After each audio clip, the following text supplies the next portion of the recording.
कोटिए टंका व्यୟରେ मरामती चलीथिबा ए रास्ता को टिके देखंतु। रास्तारू किभଳି पिचु उठी जाई पारे ताहा भी टिके देखंतु।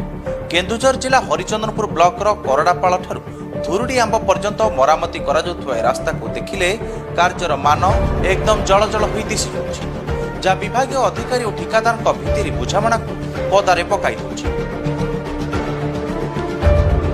करडापाଳ ठारू धुरुडी आंब जाए 8 किलोमीटर रास्तार मरामती पई ग्राम्य उन्नयन विभाग प्राय कोटिए टंका व्यवहार होछि।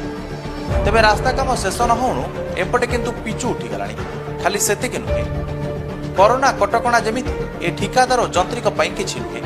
लॉकडाउन रास्ता मरामती करुथुवा श्रमिक मानक मुहरे मास्क खंडे भी नाही, जाहाकु नै तातिछंती स्थानीय लोके। लोकंको सुविधा पई रास्ता मरामती होछि। घटना नै विभागीय जंत्री को अवगत करा जायतिले भी लोकंको स्वार्थ अपेक्षा बाबूंको पई ठिकादार प्रीति अधिक बोली एबे चर्चा जोर धरिछि।